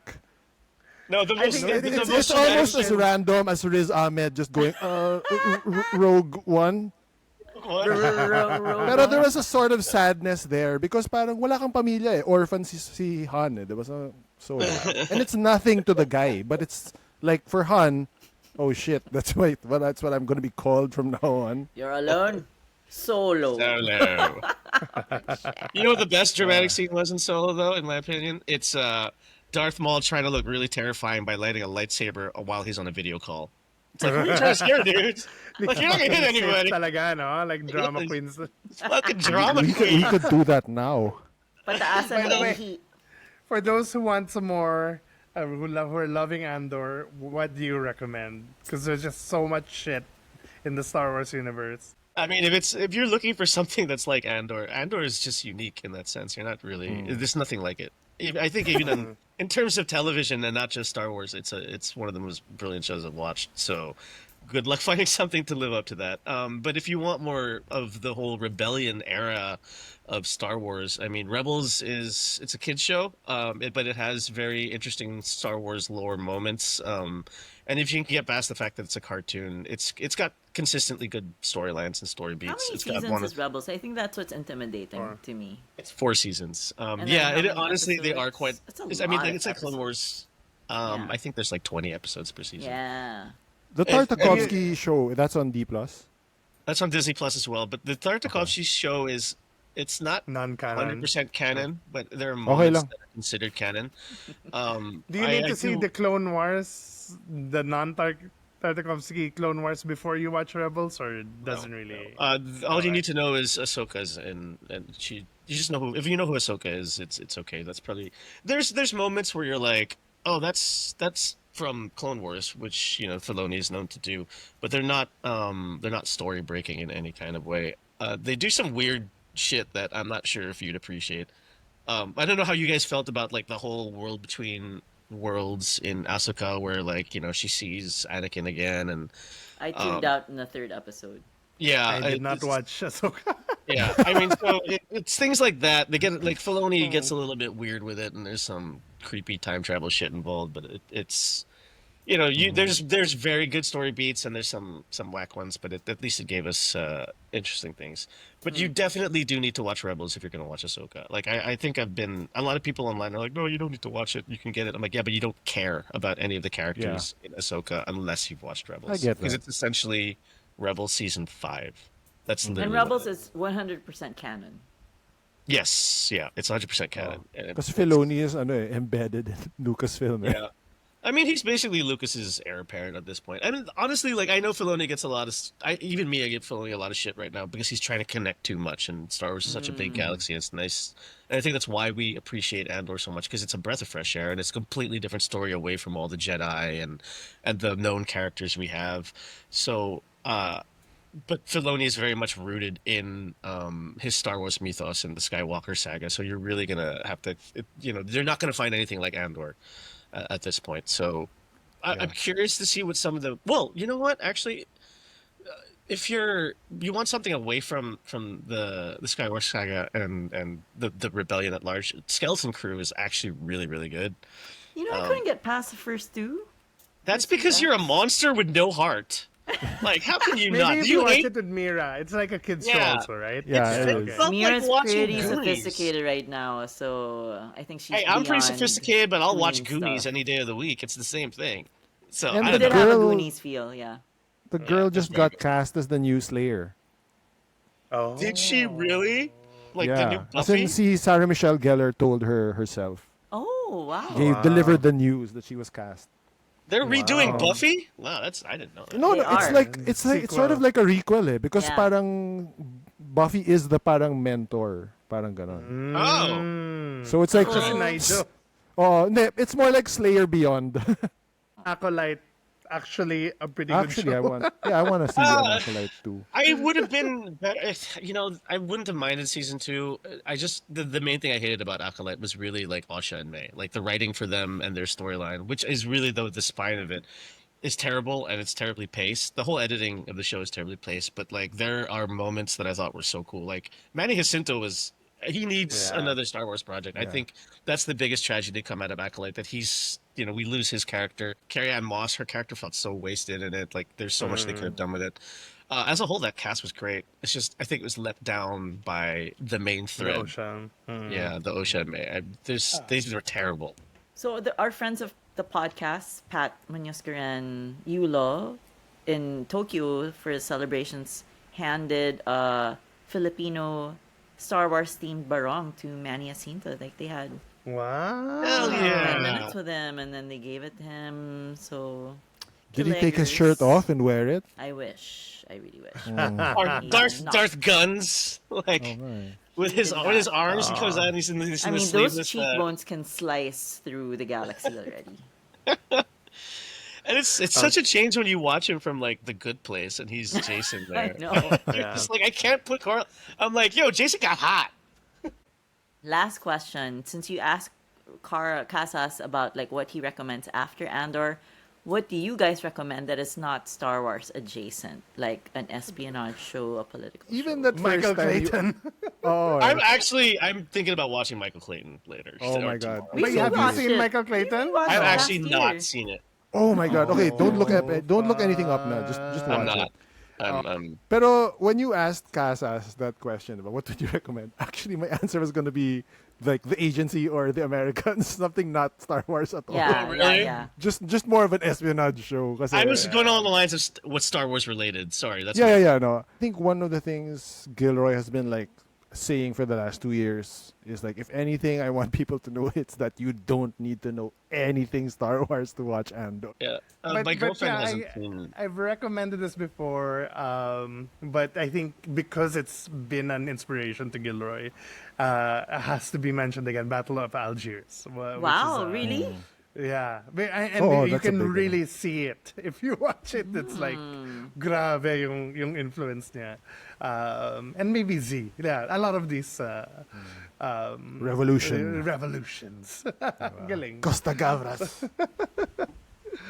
Wow, we didn't Thanks, even make it to A guys. New Hope, but thank you Eh, guys. okay lang. Well, Is it Yeah, weird just- though, my dissonance about watching New Hope? Like, It's 'cause Yeah, very it's- weird, it's 'cause I very did- much I a did kid's New Hope movie, right eh. It's a after, kids yeah. movie, but I still love Oo. it. I just watched I love it it. today. I love it. Yeah. No, I watched just it right after. tonally, right? Like, Totally, Oh. it's like Oh, what Cass different. was saying kanina. It's like Andor and Rebels, like woo, like It's that. closer to Rebels than it is to Andor. Yeah, in my yeah. opinion. Also, yeah, I just I find it remember really. Chris sent that thing, right? Like why weren't Vel and Clea in the awarding? Because they were They're probably probably- getting drunk. Because, what the fuck? This Who the kid fuck are from these a guys? farm Yeah. has magic. Some redneck.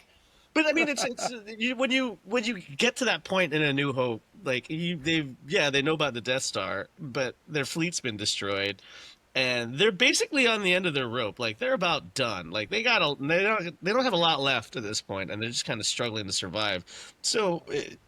Luke and Han and Leia are like that miracle that the rebellion needed to really just get back on proper footing again. So it's still love funny it. as hell. I still Yeah, love I'm it. sure. No, yeah, I watched it last year with Scarlett. So And we all know in our heart why he's called Solo.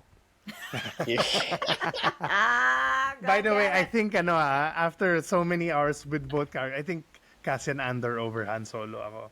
No, No, but what this is is something this that blaspheme? Okay. I think they're. Yeah, because it's very different. yeah. One's a spy. the Apples other and one's a oranges, rogue. dude. You can't Yeah, compare. I- In Rogue No. One, when Rogue One first comes out, kasi you do kind of feel like, oh, he's supposed to be the Han Solo of this movie, right? Like, but he's just so it's all But about he's the not work, talaga. cocky. Yeah, he's more about the work. Yeah. He's not cocky. He's not a Oo, scoundrel. diba? Solo is He's not such scoundrel. a narcissist. Yeah. Yeah. He's not a scoundrel. He's a completely different character. He's closer to. Apples and oranges, man. Can't. Eh, pero What are these hot takes, Quark? What did you No, write but- these all down? hindi naman yung tanong ni Quark is who's the cockiest eh. Favorite niya. First Yeah. Game Diba? So, of Thrones. He's not Rogue disagreeing One. na walang cockiness si Andor. It's just na they're considering the depth, right, of what we've seen. And something that occurred to me watching his interview with Colbert, with 23 hours, he's the actor who has the most screen time in the Yes. entire franchise. Yeah. So of course he has the most Yeah. personality and character and depth because we've spent the most time with this one actor. How blessed were we to get? We got 8 Star Wars movies essentially. We got 4 weekly for 2 years. And they're essentially like movies. Let's How be blessed realistic. is Diego Luna that this resurrected his career, pretty much, and he became a producer because he was doing. He did Narcos B movies. Mexico. Yeah, he was doing B stuff, and then this is just elevated Narcos him nga back pala. again. Meanwhile, Gael Bernal, Magellan. He's in Oh. Lav Diaz joint. Oh, Yeah. not. Yeah, And he was in a show with Diego Luna, di ba? The boxing. It's on where- Disney just also, yeah. Where Diego was his manager. Nag-reunite sila. Ang gwapo ni Diego Luna talaga. Cassian never meets Jabba, which is Diego's dream. When he kept talking nonstop of how I want to touch Jabba, what this texture. No. It's all I mean, right. Mark, I think you're really biased. You're biased when it comes to Andor. Didn't you? Isn't Konzi's is one of his names? Yeah. I was gonna Second say, name. Quark's You're name completely is- biased. Quark is named his son. There's so much bias here. And then our Yeah, common this friend is, named their son Andor. Ooh. At least walang Cyril or Partagas, di ba? Parang, Yeah, let's name our child after space Nazis. That sounds like a great idea. Is it Might as Andor well name Umali? That's his. That's his you know, full parang name, right? Andres something, di ba? Andres And Andor then Umali, his that's nickname is cute. Nickname. Andor. Orson, Andres Yeah. Orson. No, just but yeah. Orson Krennic? Ocean Crab.